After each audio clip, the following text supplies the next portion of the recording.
and not necessarily those of this station, its staff, management, or sponsors.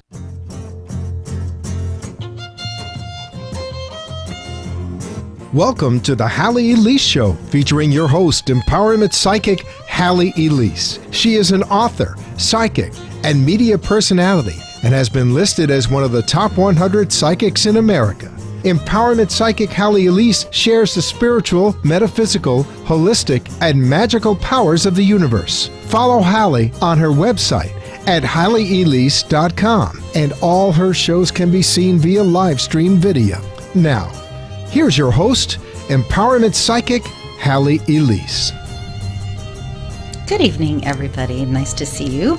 I'm so glad, as always, and you always hear me say this, that I'm delighted with my guests that are here, but I'm especially delighted when they are friends and they're successful and they're beautiful and articulate and talented, and that we became friends because of actually uncovering some mysteries. And this is partly why this lovely lady is here tonight. So without further ado, I have MCV Egan, the author of The Bridge of Deaths, with me this evening.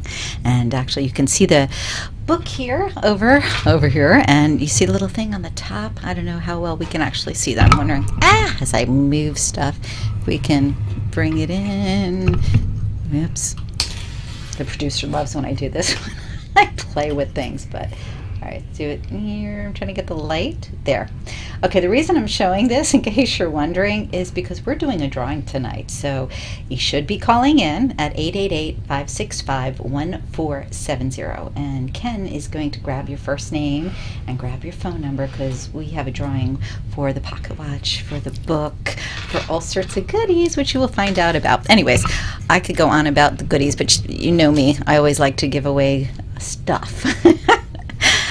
Tonight, we're on because, not just because you created a great book, but we're here to share with other people so they can learn a little more about how we're all really interconnected, about how things hold energy, about how there is an amazing potential to learn just from being in a space with something.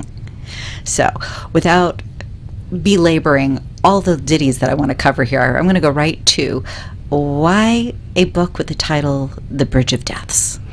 The bridge was surrounded by a lot of death, starting with a plane crash in 1939, and it just made sense because it's kind of a monument to so many deaths in World War II, and that's why the title is The Bridge of Deaths. Gotcha. Because I know that it was important, but I know a lot of people looking at the book go, oh, it's about death. I don't know that I want to, read it. And yet your book actually is a compilation of metaphysics and reality, of a love story and investigation of history. I mean, I love the way you wove everything together, because I don't think I've ever read a book that's done in the same fashion. I hear that Truly. all the time, that it's really unusual. So I hear all the time that it's completely unusual, that it's something that nobody has seen before. And as you see the watch in this copy, it's because of what we were talking about, energy that is held in things, and that is my grandfather's watch that 5 different individuals held, because I'm a real skeptic. Mm-hmm. So the only reason you were not one of the individuals is because we knew each other through a different source, and so I didn't want any integrity to be questioned. But individuals who had absolutely no idea about the story held it and were able to, give the lettering on the wing of the plane, draw the bridge, and give a tremendous amount of information that led to a lot of questions. Now, this book, so that people know, was not just something that was fabricated overnight. You woke up and you went, oh, I think I'm going to do this book. But you researched this for years and years and years, and you contacted different countries, and you investigated thoroughly. I know that you recently redid the book, and you moved a few things around, added a new cover, but the original book had all of the research in there. So anybody who's a historian, just eats that up. What was the impetus for you to really dive in? Okay, yeah, it's an interesting story about, somebody passing, and, you just mentioned that you have the grandfather's watch, but What was the impetus my there? grandfather died 20 years before I was born, and his death left so many questions, but it also left such an imprint because he was an avid collector. So as a child, I walked down hallways and I saw paintings and I saw so many books and things. You know, he left his footprint in so many ways. And so I became extremely curious as to who was this man and what was his death about. So I never knew my grandfather. I didn't lose my grandfather, and at the same time I always missed him. Gotcha. And that was the impetus. Okay. We actually have a caller, so let's say hello briefly to our caller and find out if she's heard about the book or if this is the first time. It's Maris on the line. Hi, Maris. Can you hear us? Yes, I can. Hello, Halley. How are you? Good, thank you very much. So did you have a question for MCV Egan about the book? Yes, well, I am not familiar with the book because I just found out about it. But I've also had near-death experience. Mm-hmm. And this accent, you might not recognize me. Because I had this nice Cockney accent since my last intubation and stroke. Okay. That's kind of interesting. I said that's kind of interesting. So after a stroke, it actually affected how you speak. Yes, they call it foreign accent syndrome now, but I've actually heard about I that. brought somebody back with me. Fascinating. You know what, Maris? It might be great if you call in when we do a show specifically with psychic readings, because that would be wonderful for you to share. And maybe, talk with me when I'm off air also, because you might be a lot of fun to have on with us. But we're going to put wonderful. you... Yes, absolutely. We're going to put you in the drawing, okay? Thank you. Thank you, honey. I was wondering, is it that I can ask about the near death? I'm sorry, honey. We're really focusing on the book this evening and giving out awards. I haven't read it. Thank you, Halley. I'll see you soon. All right. Thank you. Bye-bye. Very fascinating. I actually have heard about that. You know what? When I had my very first past life regression at the age of 31, my accent in Spanish changed. And it went from a very neutral Spanish to a very Mexican Spanish. And so when she was saying that, I was thinking about that because today we're supposed to talk about psychometry and past life regressions. Exactly. Since your involvement with the book is that the real Bill, and there was a real man, his name is not Bill, did subject himself to regressions, and Halley was one of the hypnotists that put him under. So, put him under is right. You Yeah, sounds funny, but yes. Put him under, not the ground, but... My personal experience, my Spanish accent actually changed, and it has never changed back to That's having amazing. like a really strong, Well, since you brought up the psychometry and the regression, let's talk a little bit about that. For instance, psychometry, for people that don't know, it's when you hold an article. It could be a book, it could be a piece of jewelry, it could be really anything. And somebody who has the ability to connect with it can tell information about the person who had it, where it was, different events in time. It's really quite fascinating. And you had your grandfather's watch, and you started to say at the onset of the show that you had two different psychics. And the watch went down with the plane. Oh, actually, five different people gave the same story. Five. Okay, for some reason I think it was two, but so No, five. I'm too stubborn and I'm too skeptical. And you didn't believe it. Exactly. So wait, so five people told you the same exact thing. Did you need 10? No, the five people said the same exact thing, but it was it contradicted some of the data that was documented, but the data that was documented was also being fought by some of the engineers. So, the contradictions were there anyway. Right. So, I'm very skeptical. That's part of what makes it kind of ironic that I ended up I believe this route. makes you a great investigator because you are skeptical, because you don't just believe things willy-nilly. I mean, even with me and you, we know each other for a long time, and I think it took you a while to even come see me to see, well, I don't know, should I? And it's not that you don't like those types of people, but it was like, is she for real? I'm not sure. So I think it's kind of fascinating that you brought, Bill with you. And at the time, I really didn't give any thought to where we were going. It was just a matter of, he asked me to regress him, and asked if you could stay in the room and take notes. And I was like, oh, this is interesting. But it all worked out. And it's funny, I don't think you mentioned to me till perhaps after the book was published about how you had taken those notes and used them to find out the truth about what happened. Yes, and because that's amazing. Yeah.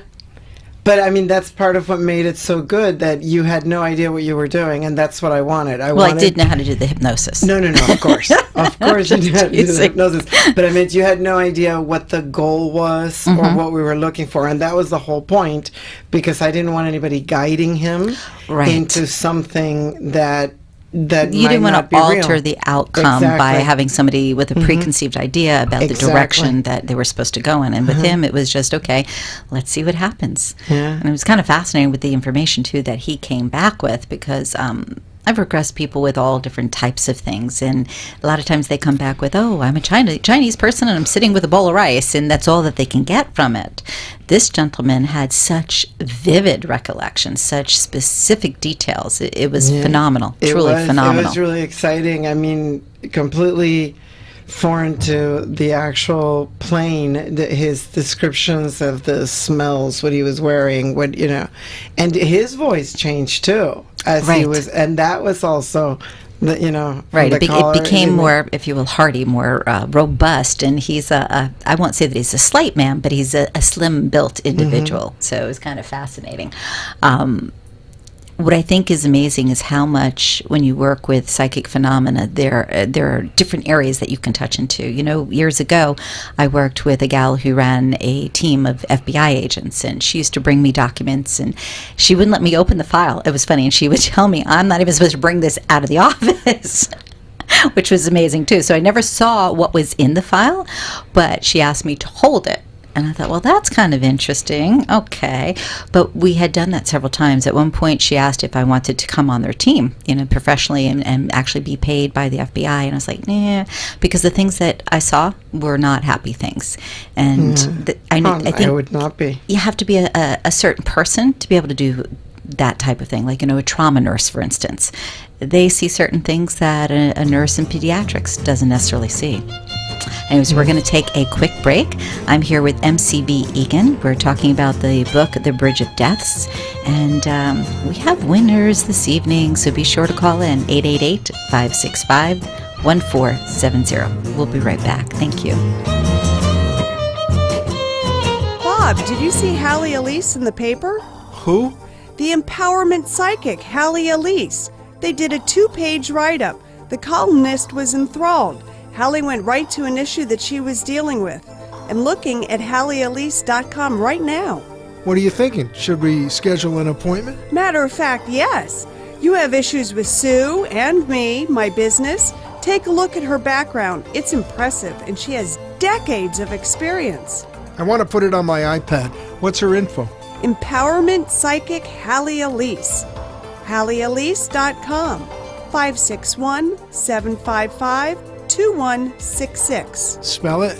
HalleyElise.com. So it's HalleyElise.com and 561-755-2166, right? 561-755-2166. That's it. You're listening to Empowerment Psychic Halley Elise, and she invites you to visit her website for more information about all that she does at HalleyElise.com. Now, back to your host, Empowerment Psychic Halley Elise. Hello and welcome back. If you're just joining us, I have MCV Egan here, the author of The Bridge of Deaths, and we're having a ball because her book encompasses so many amazing and different types of subject matter, and it's all interwoven in such a phenomenal way that she's getting acclaims all across the globe. So we have a lady on the line named Susan. I'm going to let her ask a question and then we'll continue to chit-chat. Susan, are you there? Hello. Oh, there she is. Hi, how are you? I'm good, hon. How are you? Very good. So we have MCV Egan here. Did you have a question for her? I sure do. I read your Great. book, MC, and I really, really enjoyed every minute of it. I just wanted to ask you, though, past life regression, do you believe in it? I do. I do, and the reason that I do is because I've experienced it a few times myself. And like I was saying earlier, I actually had a physical experience. I had a change that happened to me. And the person, the real Bill in the book, the real gentleman, has now become very Catholic, and he is not interested, but he realizes, he liked the book, and he realizes that he changed very much, and it gave him a sense of purpose. So he went on to study great things and do great things. So I do believe in it. But in the book, I try to give people the freedom to believe whatever they want. And that's why I have one character that's a diehard believer, Maggie, one that is wavering, and one that is completely against it, but doing it because he has to. Yeah, I read the book, and I really enjoyed it, but Thank you. I got all caught up in the whole past life thing, and I just wanted to find out. You know, I figured if it's hard for me to believe, then it must be even hard for others. But I want to believe. You know what I'm saying? I like to believe in the eternal human soul, and I'm going to tell you exactly why I believe. I believe because to me, a fair, just God would give us a variety of lives, some good and some tough.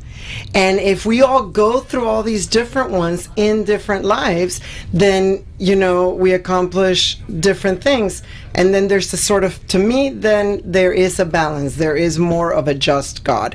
And that's what led me to believe, because I was raised very Catholic, and I was raised to believe a very different set of things. But born in Mexico, in a nice family, but I had the experience of witnessing others having very tough lives, huge poverty, and it didn't make sense to me. So I was always seeking, okay, I want to believe in God, and how do I get that balance? How do I see a God that's fair? And I think if we get many chances, and some are tougher than others, then that's fair. I love that. I totally agree with you there. Yeah. Thank you. Thanks You for so calling. much for reading my book, and thank you for calling. Have a great night. Thank you. Thanks. You too. Bye-bye. See, isn't that nice? Somebody calling in and they're giving you that feedback. And I was just trying to think about our goodies. I'm wondering maybe we should make them wait till like after the show and actually go to your page on Facebook. Whatever you want think? to do, you can draw at the very end from here, because I understand that because they're busy in there with the phone calls and all and taking down the names. Which is very nice. It's kind of like for people that have never done this. It's kind of like Frasier, but like the beautiful Ross is on this side and the gentleman is on the other, and it's really fun. Too funny. Okay, we have Toy on the line. Okay. We'll take her call real quick. Toy. Sure. Hello. Hi. Hi. Hopefully I said your name correctly. Yes, Toy. Yay. Okay. So what question did you have for MCV Egan? Well, I've read her book, and I'm a fan. She's Oh, seen how me nice. on Facebook before. Okay. And the question that I have for her is more about the development of her characters, which she's already kind of mentioned a little bit. And my question was kind of answered with the last person, the fact that she doesn't try to force people to believe one particular thing. But I guess what I wanted to know from her is if there have been any other instances where maybe kind of a feeling or impression or any other past life things that maybe have inspired something else she might be wanting to pursue. If you mean write about, maybe. Yeah. But I've had a few experiences because I've gone to group past life regressions, and I've also done private, and I haven't had the courage to do one yet with Halley because she's so much more than a hypnotherapist. She's also psychic. So her ability, when people go under with her, she has this ability to see what they're seeing. So, you know, Are you trying to say you're shy? sometimes you want to be a little private. But yes, I have a lot of notebooks, and I have notes on everything. And when I've been hypnotized, what's happened to is that there's kind of a transcendence into my dreams afterwards. So I've had dreams that kind of create continuity. But that's a great question. Thank you, Toy. Absolutely. Thanks for calling in, Toy. We appreciate it. And you definitely will be in the drawing. All right. Thank you. Just as a reminder, everybody listening in, speaking well would be nice, right?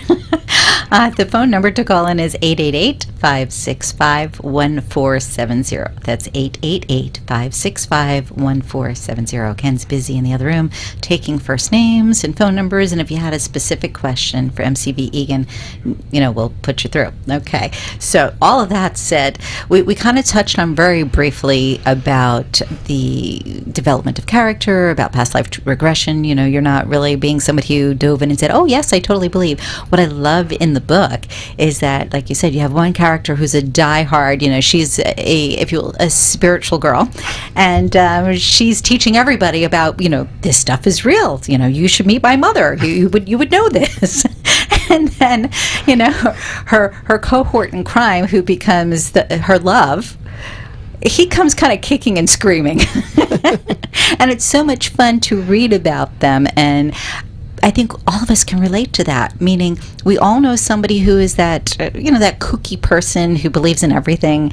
And then we know the people that are like, oh, maybe I believe a little bit. There's a modicum of truth in everything. And then there's the ones that are like, yeah, I don't think so. And you took all of that into consideration. What I think is beautiful, though, is you took the love story that evolves with them, and then you brought forth all the information about your grandfather. And I think that really is the message there. Also, the 5 men that died on the plane. Right. It was, and the easiest to find was Anthony Crossley, because he was a British member of Parliament. So that helped a lot too with believing in the psychic research, because one of the first people that helped me kept on saying, oh, you have to look at Palestine, Israel. And I was like, what is he talking about? This is 1939. Right. And to me, historically, that didn't exist. And then when I started digging and I started seeing all the meetings in the British Parliament about it, and that he was involved, that was such a tangible piece of evidence that, well, they're not reading my mind, because I was clueless. Right. And it was real. So, yeah, it was fascinating to research not just my grandfather, but all the different men. What I think, too, is very fascinating is the conflict that came up. Here now you've done the past life regression. You've had these people that knew nothing give you really very concrete information with the watch. And yet during your investigation, we're finding roadblocks. Oh, no, that didn't happen, or things were changed. So it really becomes somewhat of an idea of espionage as you start to reveal things. And it's not just me. I've talked to other people that feel that people on the plane were also spies, and they were their relatives. Mm-hmm. So, and in those days, if you start looking around, in those days, everyone was recruited. It wasn't like today that there's so much technology, and they needed people. Anybody who was, double agent. My grandfather could have very easily been a double agent, because he was raised in Germany, and yet he went to Texas A&M and Columbia University. So he had great influences and loyalties from both sides. Right. So, because he was very fond of both countries, so it is very possible. But Julia Child, the cook, mm-hmm. she was a courier during World War II. It's like anybody who traveled and anybody who had contacts got recruited. But that makes sense, because at the time, the countries really needed assistance. They couldn't train enough people. They didn't have the resources to really make their armies as strong as they needed to be. And it made more sense, too, that the average person could infiltrate a situation where somebody coming in uniform couldn't. Mm-hmm. So, absolutely. Amazing. So, yeah, it's a very intriguing era. And I think we have a lot to learn, from seeing how different wars have developed, to try, hopefully, like the carefree character, the pacifist does, try to prevent wars. I hope that, that, to me, it is one of the tools. A good tool is knowledge. I think, too, the if you will, little tete-a-tete between Maggie and Catalina that goes back and forth really makes you think about there's always two sides to everything. We always talk about it's like his, hers, and then what's correct, but I really think it's more a matter of you're looking at opposite views, and then trying to determine how does it fit into your world. And it's not just about the history, but how that affects us today, because we take for granted about all the things that have, I'm going to say, really made major impact on us. And our children, sadly, aren't aware. They go to school and they study, let's say, American history, and that's nice about, the Indians were abused and taken advantage of, or, we were friends with them on Thanksgiving, and so much of that is not correct. And so your book, I think also brings to light that while you're assimilating information, while you are exposed to things, that you really need to think for yourself. I hope so. I really hope that is something that people take away from that we really need to use our own sense, our own mind, and decide what is real to us, because we see, history is a great point of departure for that, because we see so much how we're taught X, and then as new things start getting uncovered, especially with papers being uncovered, and that's why I re-released on the 75th anniversary, because it breaks every limitation that was put on any archive, so they can be, anything that was closed can be opened. It's incredible. So listen, if people want to get a hold of you, how can they do that? Through my website. It's the name of the book, okay. www.thebridgeofdeath.com, and that has links to everything. Okay, I have perfect. a pretty large cyber footprint. And you're also on Facebook, and you're on all blogs, the links and for my Facebook people and can Twitter find and you. everything are at the bottom of my homepage. Perfect. I can't believe this time has flown by. So that if you called in, we are going to look at the names, we are going to award the goodies, but to make it better, if before 10 o'clock, now I'll make it midnight, before midnight tonight, if you post your name on either MCV's page saying I listened, or you post it on my page, you will be included in the drawing. How's that? And then we'll give away goodies. Oh, that's fun. Thanks so much for joining us. Thank you and so much. I'm so glad you could be here this evening. Thank you, Halley. It was great My to pleasure. be invited. Good night, Thank everyone. you. Good night. Be enchanted and delighted. Connect each week here on WNN for the Halley Elise Show. Also on Facebook and at HalleyElise.com. Thanks for tuning in.